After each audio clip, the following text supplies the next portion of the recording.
Look, I'll say this right off the bat. This is why I said for the last 2 weeks. Yep. This is why you don't do this until the Big Ten, that division was wrapped up. Yep. The moment it was wrapped up, you make this move. Because you heard in that interview, before I get to the macro of the whole thing, you heard in that interview players are tweeting and asking Coach Brom. First of all, Elijah Ball is a hater. Don't be trying to tweet it out, just trying to get it all stirred up. Let your coach do your thing, Elijah. Yeah. Don't be, come on, dude. Don't try to get messy. Hey, if you want to transfer, just transfer, but keep your mouth shut on Twitter. Come on, dude. Don't mess this up for me. But this is why you didn't do this. This is why I thought it was good events to wait. Northwestern wraps up the Big Ten, that division. Now you make the move. You have 2 home games left. Every time I hear that, it kind of goes back to me as an applaud for Vince Tyre on the timing of when this move was made. 2 home games left. The Big Ten's wrapped up in that division. Everything was good there. The other part of that was, what do you want me to say?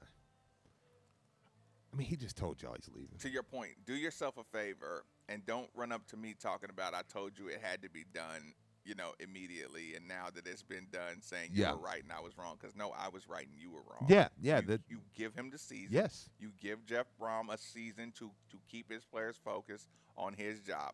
The only part of that entire conversation, Steve, was the uncomfortableness of having to address his players. Repeat.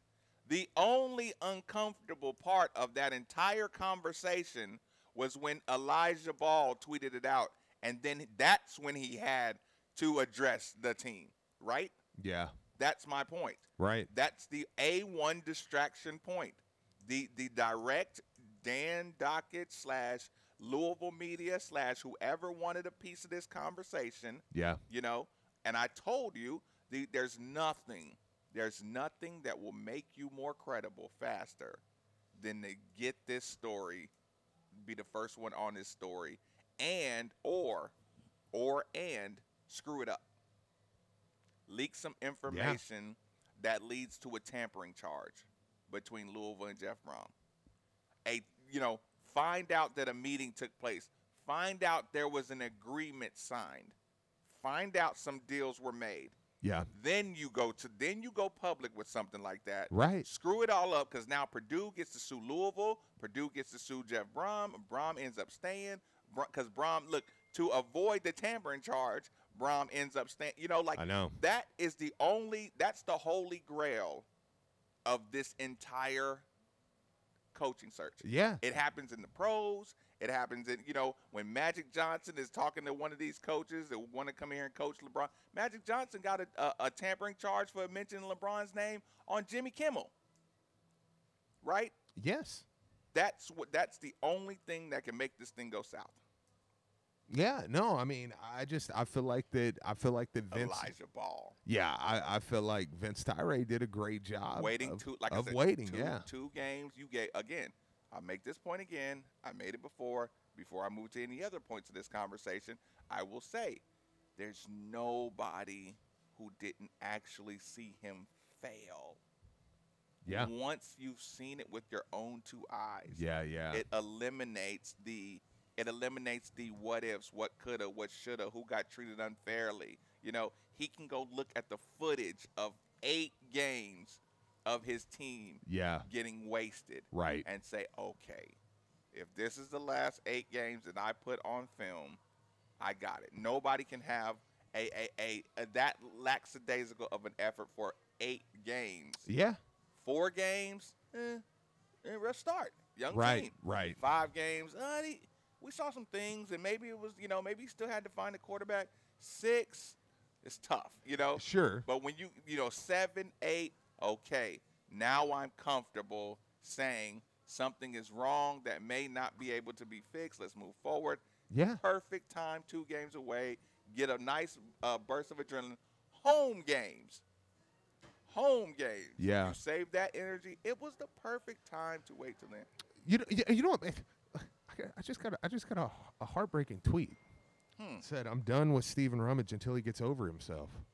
I'm listening. I mean, I don't want to be right all the time. I'm listening.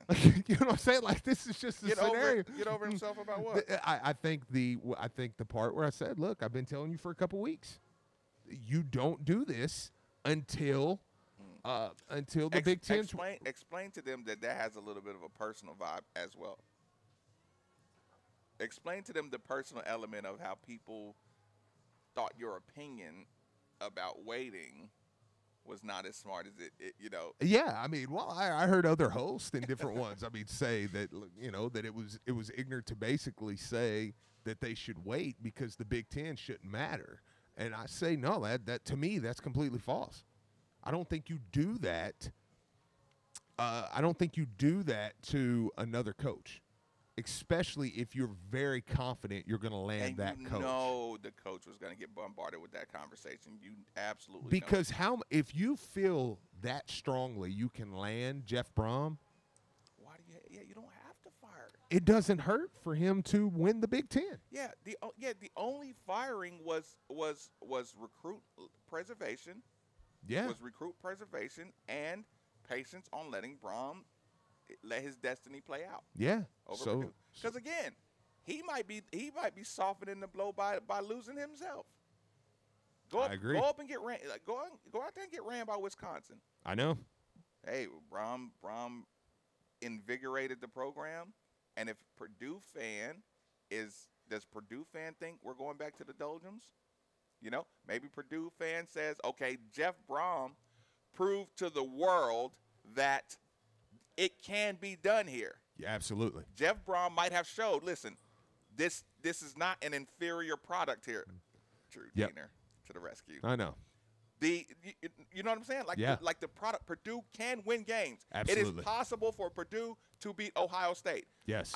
Maybe not on a consistent basis, but I just did it, and you can go get another coach that can do it too. You just got to invest in your program. Yeah. Like my parting speech, if I'm Jeff Brom, would be addressing the fans. Okay, I left this. What does every coach say? I want to leave this program in better shape than I inherited it. Absolutely. Bobby Petrino, he's going to sleep well at night because he left the program in better shape than when he got it. Bad last year. But this year was bad, but I think overall, what he did for the University of Louisville, perception, it absolutely. I think works. We could all agree with that. Yeah, and another. His national perception was bad. Oh yeah.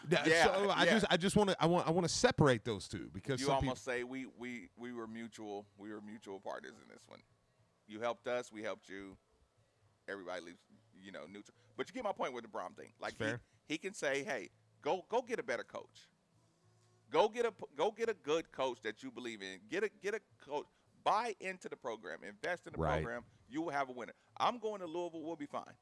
You'll be fine too. Absolutely. But if you want to go back to low self-esteem West Lafayette, football, that'll happen too, and you'll be right back to where you were before I got here. Yeah. And he did answer that question by saying, "I got an open door policy, please, people. Players can come into my door if they want to have a conversation." You know what he should have said? I'm listening. He should have said, "Look, I got an open door policy. I've been talking to Rondell Moore about transferring for 3 weeks. I'm not." There were no denials, and he wasn't going near a denial. No. I mean, think about it. Rondell Moore is the only conversation. Steve, what are you saying to Rondell Moore right now if you're Jeff Brom? Because that's got to be a tough. I'm not saying anything to him, but I am talking. If his parents call me, I am being very honest with his parents. Yes, I'm going to listen. Yes, I'm going to sit down and talk with them. Leave it there, because I think at that point you can say that indicates that if the offer's right, I'm going to go. Now, see, I don't know if I've ever told this story publicly, and it's a little different with basketball. I know I've told you individually, but this story is my familiarity with this type of situation, right? So, as a Louisville basketball player, Scooter McCrae brought me in here. Scooter McCrae was fired. He had his issues or whatever. Right. Jerry Eves, Coach Jerry Eves, basically personally came to me and said, I'm going to personally make sure you succeed. You know what I'm saying? You have too much talent. So here's the thing. Jerry Eves started extra work with me after the games. You know what I'm saying? After the end of the season.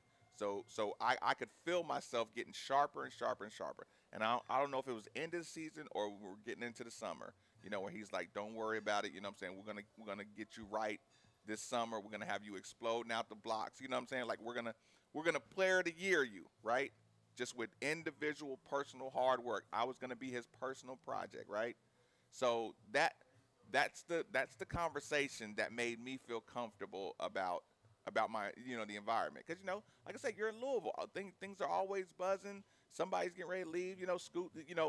People tell you your coach and your coach's relationship with the head coach is the most important thing. That's going to determine your playing time. Yeah. That's going to determine how much props you get. All that stuff, right?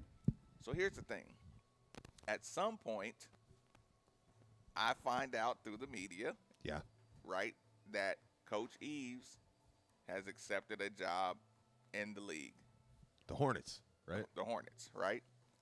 So, of course, put on my little Adidas. Go look, tail it right up to the office, right? Yes. I think about it. I'm on my way from Stevenson Hall through the SAC to go give Jerry Eves a piece of my mind. You know what I'm saying? This better not be true, dude. Like, this better not be true. Storming there. I turn that corner. He's sitting right in his office. He looked at me right in the face and was like, it's the league, right? Uh-huh. All of that built up passion that from the Stevenson Hall to his office instantly dissipated. Right. It instantly went away. Because you get it. Because I got it. Yeah. Because I got it. Yeah. Because but I had to personally put my stuff away, you know what I'm saying? Right, and right. say, this is the league. You got a good relationship with, I think it was Paul Silas at the time. You're going to be right there on the bench. Probably Silas will probably get fired. You'll probably be coaching the Hornets, you know what I'm saying, in the game. Like, Marcus, who do you think you are? So with Braum, is it home? Because if you're a Purdue player. My point is the reason I brought that up is Rondell Moore has to get it. Okay. So you're Rondell specific here. No, I'm Rondell in the situation. You are Rondell in the situation. Right. But you get my point. Like, if right. I'm Rondell and Coach and I, if I hear this stuff, I'm hot telling it, angry. Like, dude, I came here, you know what I'm saying? You said you're going to get me to the league, blah, blah, blah. But when Jeff Braum says, listen, this is a tough decision for me because I got 100 kids, you know what I'm saying? Yeah. That want to do. I got 100,000 kids in Louisville that want me back there. I got 100,000 family members like Rondell. I'm making a sacrifice to do that. If I do go to Louisville, it's a big sacrifice for me too, right? Rondell, if you want to transfer to Louisville, if you want to apply for waivers, if you had to sit out, that would be a sacrifice. Like, you got choices to make. Rondell, if you had a chance to go to the league, if they change the rule tomorrow, you're not going to say, hey, coach, I know I said I'm going to stay with you 4 years, and, you're not going to turn that down, Right. Like, you don't think that there's nothing. I'll do everything in my capability to help you, but we're two adults, or, you're a kid and I'm an adult. You get what I'm saying. Semantically, I don't want to say kid and adult, or, right. Player, coach, we have our roles, yeah. Well, man, we were going. Well, no, yeah. no. I mean, I was just gonna say, there's also. Was my story too long or something? I'm sorry. Did I bore you with my story? My God. Well, no, we got to change up some things because we keep dropping. So yeah, we're gonna make 81-59. We're gonna take a quick break. We do have some callers on the line. We'll take the quick break. We'll let Petty Ice get us right over here. We will be right to you after a short break. Thank you, everybody. Midday Marcus, maybe 81-50-939's number on 939 Neville. Who has the bridal designers you won't see in any other store in Louisville? Louisville's largest fine jeweler, Davis Jeweler.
can't see through your old grimy windows? Or how about when you let a little fresh air and your windows are constantly getting stuck? If this sounds like your current situation, it's time to make that call to Windows Plus. They have the best free lifetime transferable warranty, the best installation in town, quality products, doors, windows, siding, and gutters. They've also been voted the most efficient for 2018 and an A+ Better Business Bureau rating and all 5-star reviews, which means these are exactly the new windows you've been looking for. So go visit them at 11501 Plantside Drive, Louisville, Kentucky, or 502-494-0120. That's Windows Plus. Make the call. I'm Brandon Lang, and many of you know me from the movie Two for the Money, with Academy Award-winning actor Matthew McConaughey playing me. Man, do I wish I had his head of hair, but unfortunately, I don't. And the bad news is, as I've gotten older, going bald is something I couldn't control. But wait, with bad news comes good news. Parsley Waldman Hair Center of Louisville made me young again with the greatest hair transplant surgery in America and more affordable than you can imagine. From the moment I walked in the door at Parsley Waldman in the morning until the time I left that night, Dr. Waldman made me feel comfortable as if I was sitting at home watching TV. Waldman's staff was fantastic, and Dr. Waldman was with me every step of the way. I never thought getting hair again would be so easy. Go to hairsurgery.com and find out how you can be young again. That's hairsurgery.com. It will be the best decision you ever made. So, Steve, what do you think about Bill at Scorns & Sons Collision Centers, man? Let me just say, I had a friend who totally ruined his car. They got him taken care of quick, efficiently, and out the door. Family owned and operated for over 70 years, Ed Scorns is the leader in auto repair technology and technician training. Do not, I repeat, do not let just anyone repair your vehicle. It's your choice. Tell your insurance company you're taking your vehicle to Bill at Scorns & Sons Collision Centers. There are 2 locations, Bardstown Road and Shelbyville Road in Middletown. Or call us at 491-BODY or visit us at etscorns.com. That's ETSCORNS.com. Chances are you recently talked about it or thought about it or might even be thinking about it right now. You're thinking it's time to upgrade your vehicle, and boy, do we have the place for you. Globe Auto Sales. Family owned and operated, serving the greater Kentuckiana area since 1972.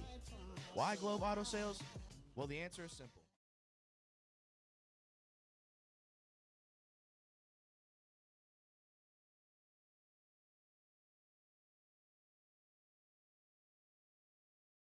Check out their inventory at Globe Autos online. Oh, and be sure to tell them you're a friend of 93.9 The Ville. This is Drew Diener, and you're listening to 93.9 The Ville, live from the OPC Services Studio. You guys there? You guys there? Cool. Said damn Patrick. I was just making I just got that tweet. Middays with Marcus Maben on 93.9 The Ville is broadcasting live from the OPC Pest Services Studio. Now, here's Marcus Maben and Steve Rummage. Welcome back. It's Midday with Marcus Maben, 8150.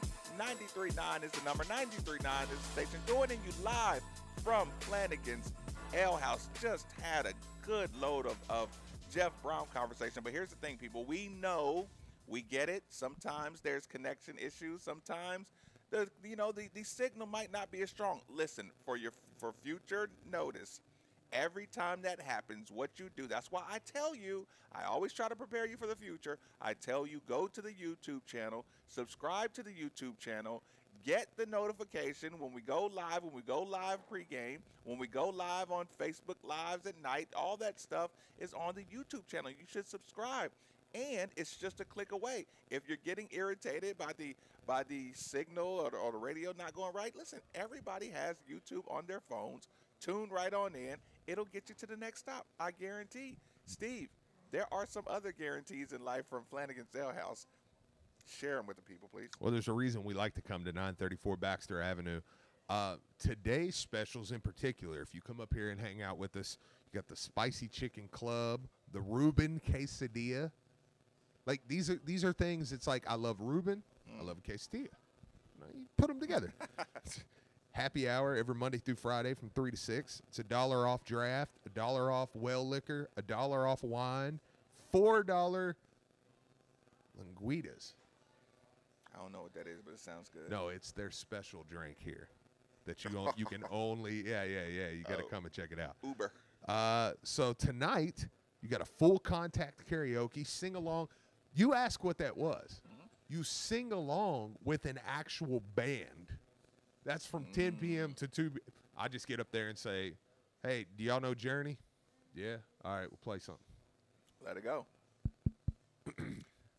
Then go at it. That's your go-to. And then you got, of course, they take care of you every game day. Every U of L and UK game day. Like I said, UK fans eat and drink too. $2.50 Bud Light. $2.50 Bud Light and Bud Light drafts. $3 Fall City cans. A $15 bucket of Bud or Bud Light. $5 on selected apps, and I'm talking, it ain't just their weak appetizers, not that they have any of those, but it's beer, cheese, and pretzels, cheese balls, buffalo chicken cheese balls, basket of onion rings, a basket of fries, of breadsticks, all for $5. Now, Steve, what I wanted to do, since we're coming up at the top of the hour and we're going to have to be going to a quick commercial break, just so we can stay on schedule, give me your general feel for the interview. I mean, like, the easiest take I know is to say, that was him just being elusive, saying I'm focused on the games, like, things like that. Maybe he throws it out there. Black and gold suits me well, right? Right. I got to tell you, I'm in total nitpick mode right now. Sure. I don't like you saying black and gold fits me well. You should say I can make any color look good because I'm so handsome. I don't like you talking about multitasking while you're driving. Come on, coach. Listen, when you become the coach of Louisville, I need you to have a driver. I don't need you out here reading books, eating coffee, and stop bragging, coach. Yeah, no. Stop telling me how you play music and eat food and do homework and sing opera all at the same time. Focus, coach. You know what? Jalen used to do that, and I used to swear he was just BSing, right? Boy, you are not listening to music, watching TV, and doing homework at the same time. Yeah, I know. Like, stop. And with Coach Brom's, like, stop breaking the law, dude. That's against the law. Right? Yeah. Right? I'm like, how did you get a 3.9? Yeah. like look, now I can't even complain about his headphones in. Well, guess you're doing right. Well, how about this? I'm gonna give you something. We're callers. That's what I was gonna say. I want to go to the callers, but the one thing I do want to say, because they have been holding on us, the Rondell Moore situation with the interview. You also got to factor in. Was my story too sad? I thought it was a phenomenal story, actually. A really behind-the-scenes curtain of how those things work. I think he's gonna be mad at me for. No, I mean that's how it's what happened, man. Hey, you was comfortable going, so right. I'm comfortable talking about it. Right. But the other side of that is, what if Rondell Moore's happy about this news? Like, that's what we always say. Oh man, like, that sucks for Rondell, and that's now he's got to sacrifice. What if Rondell's going, Dad? I hope, man. I say Dad 'cause I know, like, him and his dad. Right. We know people. Go ahead. But when you say, when you say, what if he's calling back saying, man, I'm so glad about this. Did you hear that? Man, he may be going to Louisville. I mean, this kid's already said Louisville's the school I wanted to go to in the first place. Right. What if he's thrilled? Right. I mean, so. What if he's thrilled because he wanted to be a feature running back, and now he knows the new coach is going to make him the workhorse running back? Like, anything. Like you said, don't just assume that now you're going to go down in the dumps, so you got to sit out a year. Don't just assume that that's the narrative either. Because I've told people a lot. I think there's a little something to actually gain from him coming and sitting a year out. Oh, I said it too. So when we compared it to the Benny Snell, I thought And listen, Rondell Moore balling for Louisville is a different energy level than Rondell Moore balling for anybody else. You talk about you want some Heisman hype, you want some hometown love. You sit out a year. We'll spend an entire year waiting for you to get on the field. Are you getting healthy? Are you staying healthy? Are you getting right? Yeah. Like, that's if you decided to Get out of there. And I think he would waiver anyway. So, and the might be able to- NCAA right now, this is another under the radar, and I promise I'm going to the callers. What's the big story right now? They're telling everybody, push for a waiver because the NCAA is Open transfer. they're open transferring it right now. So he'll push for a waiver. I think Lawrence has been waiting the longest. Lawrence, welcome to 93.9 The Ville. What's going on, man? What's up, guys? What's up, Lawrence? I'm going to say it before, I'm going to say it again. The biggest fear in college football is Louisville football becoming a powerhouse. Because that would be just like when, that time Miami became a powerhouse. You got Dan Dawkins, Greg McElroy, other guys trying to bring the Louisville job down because they know how good Jeff Brom is as a coach. I'm telling you, once Jeff Brom takes the Louisville job, they're going to try to find every way in the book to say Louisville ain't going to do nothing. I'm just saying it takes 1 year for Louisville to win that conference, and the college football landscape will be changed forever. I'm just saying, watch out. No, Lawrence, listen, I appreciate the call. Here's the thing. I'll take it a step further. Let Western Kentucky go bust somebody's head in basketball. Yeah. Right? Yeah. Bet some rules change right then. Well, especially when a Charles Bassey, because the point would be they do have a guy where you go, okay, that's more than a threat. They go bust somebody. It's like, yeah, all right, they bust somebody, but they ain't got a chance. You got a Charles Bassey or something, you go, wait a minute, we can't let them fool around. Mm-hmm. That's what a Jeff Brom does. You Yeah. come out, you bust a Notre Dame next year, you hang with Notre Dame in a big-time game, all of a sudden they go, wait a minute, they could actually. That's what Lamar Jackson did. Yep, and they ruined the conversation that the inferior, quote unquote, inferior schools can't compete. Yes. But you know with that guy you can compete. Because you were scared to death if you're Booger McFarland that and was them, so much fun. You're scared to death that maybe in a one-game scenario, Yep. Lamar could stick his foot in the dirt enough times to beat Alabama. Maybe, probably not, but maybe he could. And you didn't want to have that conversation. Don't even want to look at that. But Washington, you knew Washington. You're like, oh, dude, Alabama's going to – that's a systematic thing. Yep. Bama will shut that down. Seattle Paul, thanks for holding on so long on 93.9. What's on your mind, my man? Hey, what's going on? First off, Aaron Rodgers got discount and double checked last night. Oh, that was brutal. So big one. That's always good. Yeah, it's always a good thing when the Packers lose. Yes, it is. Second of all, Jeff Brom. I mean, do we know that? You know, everybody says the offensive genius. They said the same thing about Bobby. Is this just another stepping stone for Brom if he were to come to Louisville? Does he have higher aspirations? And okay, if you say stepping stone, like stepping stone to what? I know. I mean, I'm trying to evaluate is the Louisville job that much better than the Purdue job in the sense that you look down the Big Ten West, every coach wants to win and get to that conference championship, maybe get to a playoff. What has an easier path, going through Northwestern, Wisconsin, Iowa, or consistently year in year out having to go through Florida State and Clemson? I mean, Florida State we know is going to be back to Florida State at some point. And then NC State is up and coming. You know, they're doing good. Syracuse is now great under Babers. The ACC Atlantic is a much tougher path to get to the playoffs than going through the Big Ten West. Listen, Paul, I appreciate the call. Brian, you play us out while I pose this question. Steve, Paul, the reason I'm going to the play out is because that was absolutely the next topic we had on conversation. Drew, who was it on with Drew this morning? Crumb's Revenge. Crumb's Revenge was on there. The conversation came out, who has the easier path? 8150-93.9. Let's put on our thinking caps. Let's put on our football brains. What is the easier path to the BCS? The ACC with Clemson, with Miami, with Virginia Tech, or the divisional side of the Big Ten that is, that Purdue has to face? We got to have that conversation before we move on to anything else. Midday with Marcus Maben, 8150, 93.9 is the number on 93.9 The Ville.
they were listening, but they just couldn't see Ah, us. yeah, on YouTube. So which direction do we? And one more thing, I was just thinking. I just wanted to put the bow tie on this. Do you think Brom knows what Chris Mack's recruiting class was, or is right now? What, Chris Max? If I'm Brom, Yeah. and somebody says, you know, Chris Mack went in there and had the #1 recruiting class in like 6 months, right? Yeah. You think that just little thought crossed, just Sure. floats around like, damn, he just went to Louisville and stuck up a recruiting class like that? No, Brom knows. Brom knows he knows the lay of the land. I believe Brom already has a plan with where he would recruit, how he would recruit, who he would go after. I think Brom would definitely flip a couple guys, land a couple guys. You would say he would knock this first class out of the park, and partially because it's a smaller class. Well, speaking of classes, I tell you what we're going to do. We're going to give LSL their props, as always, Steve. Yeah. And tell them how good they are, Steve. They are good. Tell everybody how good, how they need to be tuned in, how they need to catch the show. It's a 2-hour show, Yep. and they're showing off because they always have the best guests. They do. And I don't know what they're doing and how much they're paying and what slush fund they're drawing from to pay all these guests, and I don't know how it is. I'm just going to complain for a second and give Brian time to give us the Aiden Gahan LSL interview. Well, because there's some important things came out of it. And kind of with hearing on Instagram today, it sounds like that the whole class is basically planning on coming for the Kentucky game. Wait. What? The Louisville class, the 6 that Chris Mack has landed, are planning on being in the house for the Kentucky-Louisville game. So they're a team, aren't they? Yeah, when you hear that and kind of add that in, it just adds a little more with what Aiden Gahan says. And of course, there's a couple things in this interview that I thought were big news for Louisville. So, Brian? We do have Louisville center commitment Aiden Gahan on with us on Louisville Sports Live. Aiden, how are you today, sir? I'm doing well. How are you? We're doing well, man. Now, but before we go on, last time we tried to get you on, we were the report was you had took a shot to the head. How's everything going from there? No side effects, are there? No, I feel good. I just needed a couple of days off, and I feel pretty good. I'm back in practice and everything. So all right, man. Good. That's that toughness we like to hear about. Now, Aiden. So it's obviously a signing period now, early signing period for college basketball. Louisville's got, I think, most of the class signed. I don't think you have signed just yet. When do you plan on signing? I'm going to sign this early period. In the early period? Yes, sir. Awesome, man. I think that so you're just gonna complete the class. That's a nice. That is a nice coup, obviously, for Louisville basketball. Now, are you, I think I'd read somewhere where your family was going to be in attendance. If I'm wrong on that, please forgive me. But is that correct? No. I don't think. People was just making like assumptions and stuff like that. But I'm going to be signing this early period, though. Awesome, man. Well, that is going to be music to Louisville fans' ears. Obviously, having the Super Six, as you all have been referred to among the Louisville fans, having them all signed in is going to be excellent. Obviously, one of the right now it's regarded as the top recruiting class. And what does that mean to you, being the top recruiting class, at least according to One Service? It means a lot. It's a great group of guys, and we all, work hard, and it's like a breath of fresh air throughout the program. So we're coming in next year with a great team and a great freshmen. So we're looking to be very productive off the bat. And who would you say? I know that you all are still developing that rapport amongst yourself. Obviously, none of you all live in the same cities, but who do you think? I guess rather than isolate any one of them, what are aspects about each of the players in the class that you were going to be looking forward to playing with? In the game? Yeah. Now if you want to look at David Johnson, he's a versatile combo guard, so I know he can run the 1 or 2, and I know he's like a pass first. To be playing with him, it's going to be really good, to feed the ball inside, and even to feed, our scorer, which would be Josh. He's a very good scorer. He's a streaky shooter. He can really shoot the ball too. And, I know Sam, I know Sam can play the 2-3 and sometimes 4-2. You know, I think he's more of like a Jason Tatum-esque type player. You know, he's very skilled, very talented. And then we got Jalen who's really long, about 6'8", 6'9", and you know he'll be able to shoot it too and rebound, and you know be that versatile stretch forward type guy, 3-4. And then you know you have me, and then you know I think all that kind of brings together a great class. Aiden Gayon, Louisville's center commitment in the 2019 recruiting class, otherwise known as the Super Six. Aiden, now, have you had a chance to watch Louisville play at all this year? I know they've been streaming mainly digitally, but have you had a chance to pick up any of their first 2 games? Yeah, I actually watched their first 2 preseason games versus Bellarmine, and I forgot the other one, but it's a small D3 school. I forgot the name. But, yeah, I watched both games. And what kind of stood out to you about the team and Coach Mack's style? Coach Mack's style is good. You know, it's very fast, and that stood out to me. I mean, if you can't run the floor, it looks like you're not going to stay on. You know, and I know he holds his guys accountable on defense because I see how hard they try. You know, you got Jordan and Nwora playing really really hard, and you got Malika, Stephen, Enoch guarding the 3, 4, and 5 at times. So I think he kind of preaches defensive versatility and a really fast up game pace. So I think it suits me. I mean I know he's going to push me to guard maybe because I think we have a very versatile freshman class coming in. And Aiden, now, given that you yourself are a big man, going to be spending a lot of time in the paint in college, what have your impressions been of Stephen Enoch and Malik Williams and how they've been used in Coach Mack's system? I mean, I like it a lot. I mean, they've been used well. I like Steve a lot. He shows a lot of low block skill work. I know he went 2 for 2 from 3. One game, and it just shows that Coach Mack will allow you, show the other aspects of your game as far as you're doing your job, which is rebounding and being a force in the paint. Malik, I know him personally that he can, he's really versatile and he can kind of play on the wing a little bit. And I actually what stands out to me for him is that he's actually a pretty good rebounder. I don't know if anybody really notices that, but he is. His hands are always active. And Steven as well. He's a really good rebounder. He's a big body. So you showed the work that they're putting in the gym. Them executing low block post moves. Over the right and left shoulder. So it's really impressive. Aiden, Nick and I were talking about this a little bit before you came on with us.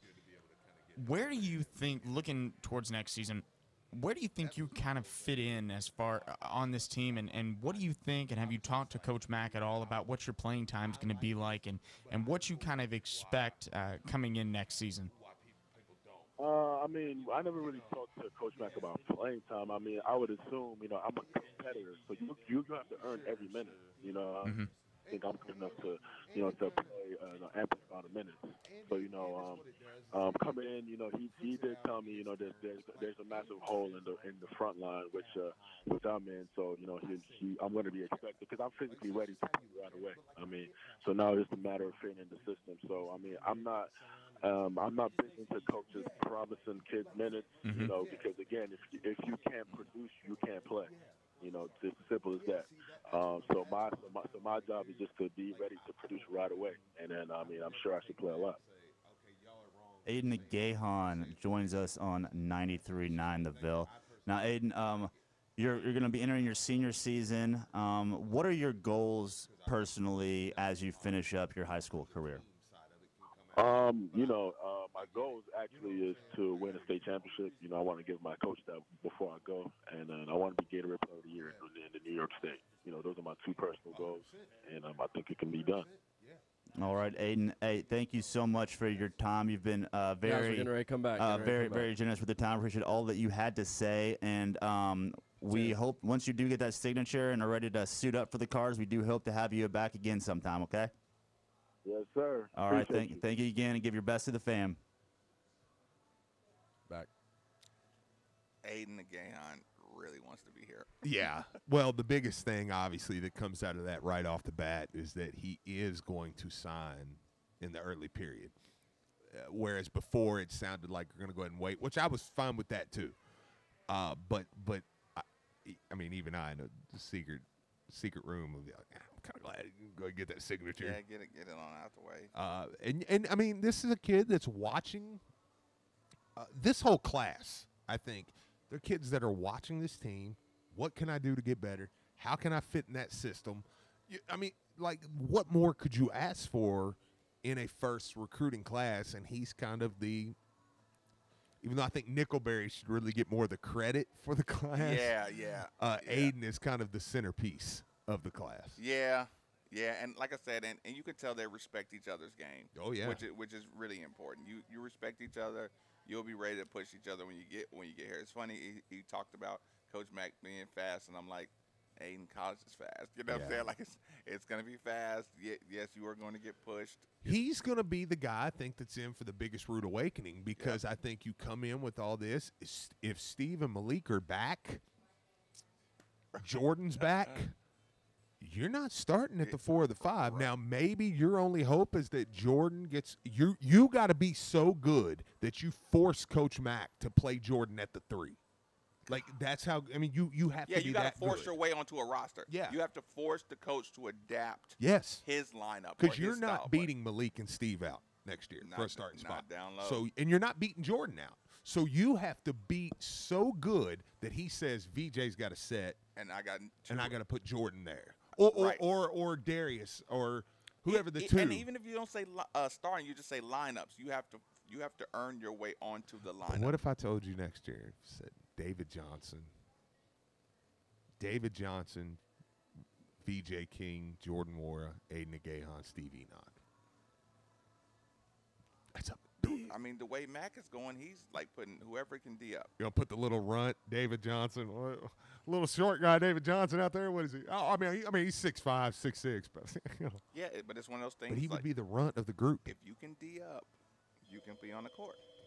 If you can D up, like as everybody can score, quote unquote, can put a basketball in the bucket. Absolutely. Everybody has a different style, and Mac's gonna, So I'm okay with that. Here we are.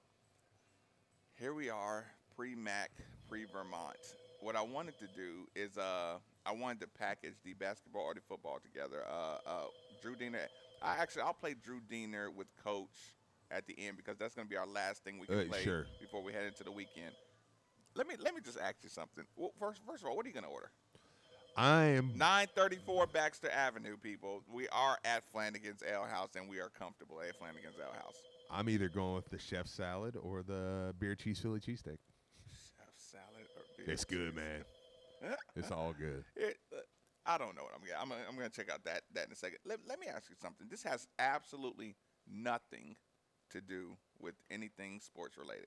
So, people, it's Friday. I'm going to ask Steve a question. Now, y'all can listen if you want to, and like you can listen if you want to, but you don't have to. But I'm going to do this on air because there was no way I was going to get through these 2 hours without having this conversation with my man Steve Rummage. Hold on, Steve. Okay. So, Steve, I know you try to explain things to people. Yeah. And sometimes you get frustrated, right? I get frustrated too. Now, I need to ask you, at what point does your frustration make you stop trying to explain something, right? So this is what happened to me yesterday, Steve, family, everybody who's listening. This is what happened. Now, let's just say a potential friend to go to Jeff Ruby's or something, I'm talking to, right? Talking to on the phone. Okay. Said friend, who's a female, not that that's important, but she's a female, and we're having a conversation. She's at the gas station. We're on the phone, right? She's saying, yes. She's saying to me on the phone that the gas pump does not have the ridges to lock it in place, right? So I say, okay, well, why don't you just hold it down? She says, because I'm filling up my tank, and I'm like, okay, you can hold down the thing and fill up the tank, and she was like, but it won't stop automatically. I'm like, what do you mean? She's like, you need the ridges to fill up your tank all the way, so it'll stop. And I'm like, no, you hold it down, and it'll stop when it gets stopped. No, you're not understanding what I'm saying. it doesn't have the ridges to hold the gas thing down to fill it up. And I'm saying, sweetheart, I understand 100% what you're saying. Yeah, it's coming through loud and clear. I understand exactly. Listen, you're trying to fill up your tank. And I'm like, are you afraid that the gas is going to, like, explode out of your tank if it gets too close to the top? She says, no, it's not going to explode. She said, but if it doesn't have the ridges and I can't tell the pressure if the gas tank is filled, it's going to pour out.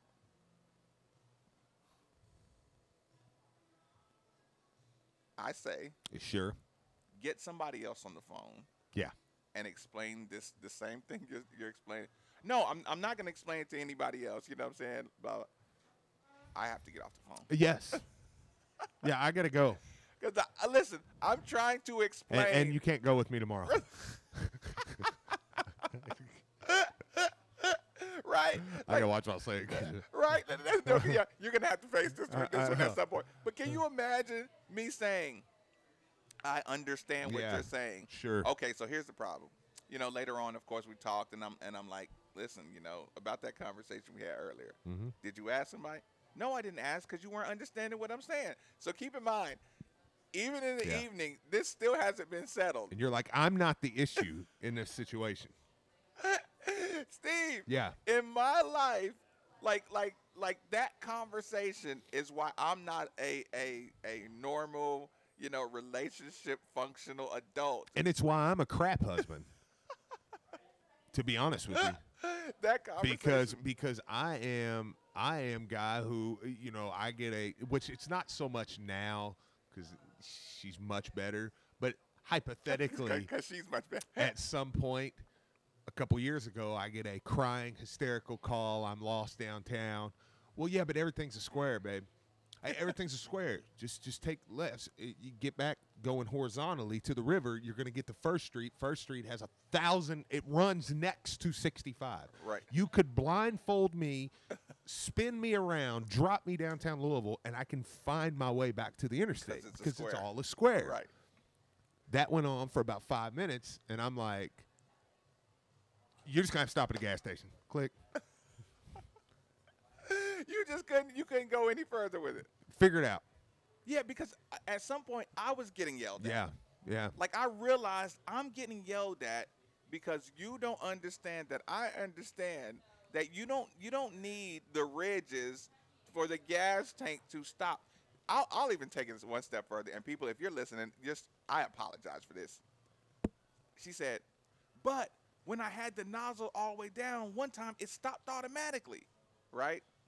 And I was like, you know, okay, so you had the nozzle all the way in and stopped automatically. I was like, okay, well, that you know, the shape of your gas tank, you know, it might have just kind of caught the, you know, it catches the gas early, you know, but you know, if you make a little adjustment, kind of, you know what I'm talking about? Yeah. You turn your nozzle a little bit, make a little adjustment. Oh yeah. I said, sweetheart, it'll start filling right on up, right? So here's what happened, Steve. In my most frustrated moment. Bear with me, people, because I'm going to say this in the most mature way possible. And she's like, what do you mean if the nozzle's all the way in, right? I had to make a birds and the bees sexual reference, you know what I'm saying? Okay. Just to paint some kind of picture to say. This is where we're at. Hey. Now it's a party. This is a normal thing that's happening right now. You know what I'm saying? It's not the pump. It's not your gas tank. It's what you're doing, and it will stop when it's supposed to stop. Yeah. With a little adjustment. I got to go. But I have, to her point, though, I will say, I have overflowed the gas tank a couple times. Because you were trying to super top off. Yes. Yeah. So yes, because I have put premium gas in a Range Rover. So I'm like, dude, I'm getting every ounce. So if you get a Kroger, 10 cent off, you go Yep. you go to town. I'll risk with it. I'll smell like gas for the rest of the day. Like, yeah, I paid so much for it. But yeah, she thought you need the ridges for it to put it on automatic stop, and I was just like, you know what? Yeah. I got nothing. Yeah. Well, thanks for listening, people. We're gonna have to start off with a smaller restaurant. Quit Quick commercial break. She's going to kill you. I know. Quick commercial break. Midday with Marcus Maben, 8150. 93.9 is the number on 93.9 The Ville. After getting a full workout this summer, your air conditioner may be on its last legs. So now...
And the Four Seasons Gold includes quarterly pest control, termite protection, plus mosquito treatments. Call OPC Pest Services at 969-9635 or visit opcpest.com to learn more. Matt here, head brewer and owner at Great Flood Brewing Company. The way we make our beer is important because of the people who drink it. All right, For guys, those 1 who minute. share a connection to the community, We use the finest gonna throw ingredients one and of best these, or- practices to honor our history and build upon. I'm gonna come Louisville back made, with brewer Chris owned. Mack. Find Great Got Flood it. six-packs at your local retailers throughout the city. Learn more and follow our journey at greatfloodbrewing.com. So you want to throw to Chris Mack, and Wanna then, be part of it. and then you're gonna I'll come back. Come back for a minute, and then we'll throw to Ward. Yep. All right. Connecting locally, powered nationally, Century Mortgage Company is a community leader catering to your every need. Our commitment to personal, local business drives us to deliver exceptional service to our clients and community. Whether it's a new home or refinancing your investment, consider Century Mortgage Company, Kentuckiana's top mortgage leader and Kentucky's largest locally owned mortgage banking institution. Low rates and our dedication to closing loans in under 30 days make today a great day to visit CenturyMortgage.com. Century Mortgage Company, equal housing lender, NMLS number 3925. This is Drew Diener, and you're listening to 93.9 The Ville, live from the OPC Services Studio.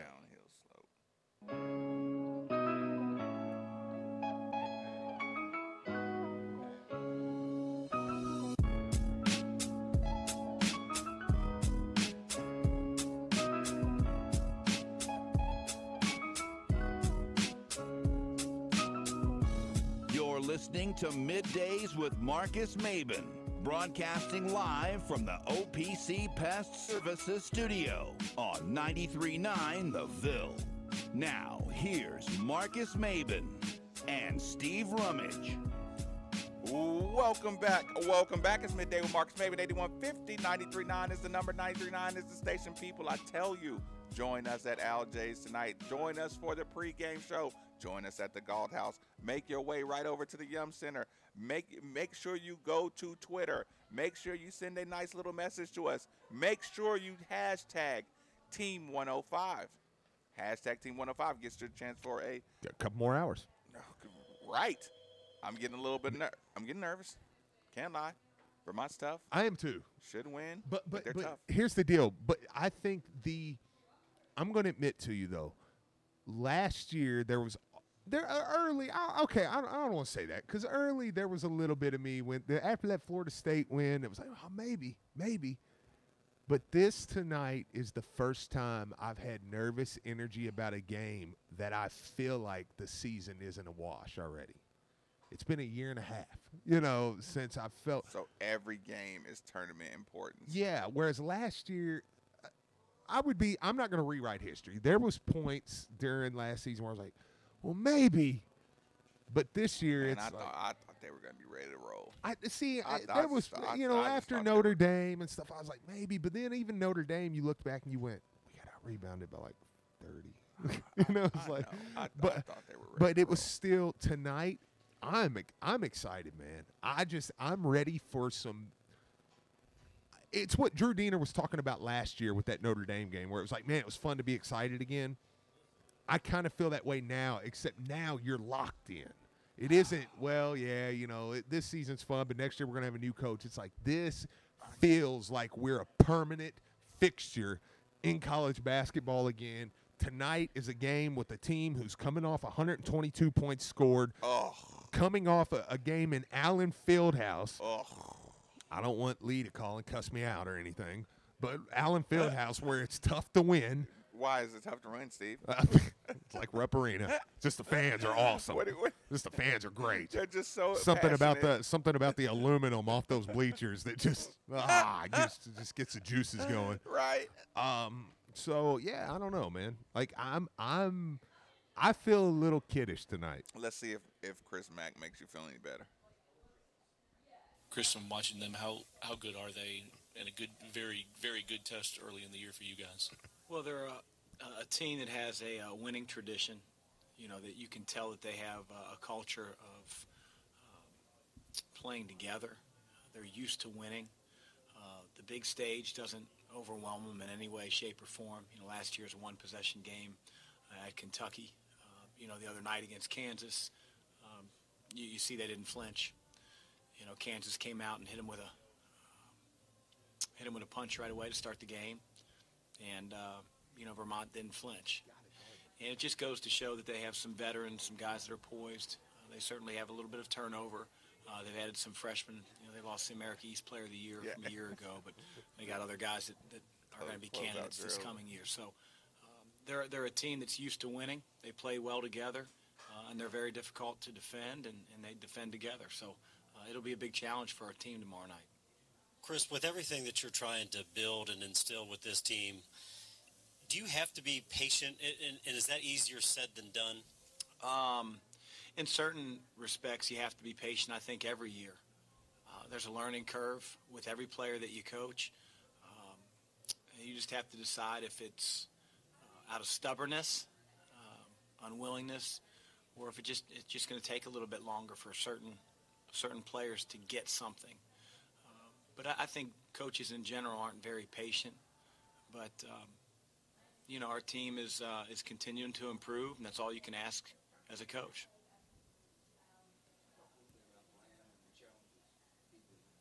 Yeah, he's a very unique player. I remember watching him when he was in AAU. He's sort of that old school, Adrian Dantley. I know I'm going, ways back, but he really has a great feel for the game. He's confident facing the basket. He knows how to draw fouls. He has a really good knack of knowing how to get a defender in the air and then drawing a foul or stepping through and getting a cleaner look. He can shoot. He can post.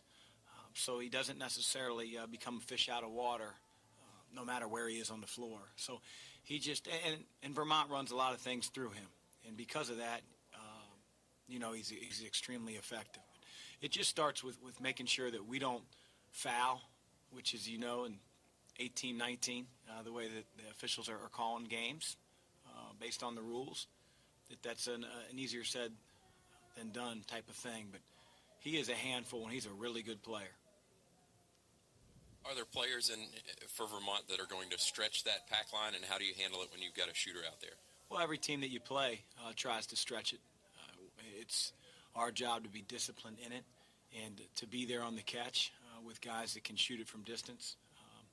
All the Duncan brothers out of Evansville can shoot, and Ernie's the oldest, and they've sort of moved him over to the point, but he can play on and off the ball. He's got a great feel for the game. He's got a lot more quickness than I think people understand until they play against him.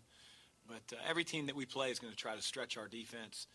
And, again, discipline and being there on the catch is an important part of our strategy defensively.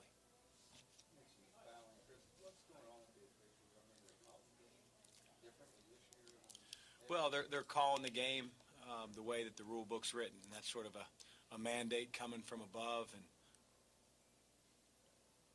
And I think it's easy to blame those guys because they're the ones blowing the whistles, but they want to make the game cleaner. I think they have to account for some physicality, but that's a topic for another day. Vermont's three-point shooting ratio to overall field goal attempts is almost half. I mean, it seems like they get a lot of threes in their offense. Is that by design, or is that based on the fact that they played Kansas and they had to shoot a lot of threes? Well, their personnel has the ability to shoot it at times from all five positions on the floor. Coach Becker does a really good job of maintaining his team spacing with a lot of the things that they run. So you're caught in that position where if you help, because of their ability to pass the ball to one another and play off one another, they're looking for an open three-point shot. But I think if you stayed glued to the shooters, all over the floor, then you're going to give up some layups too.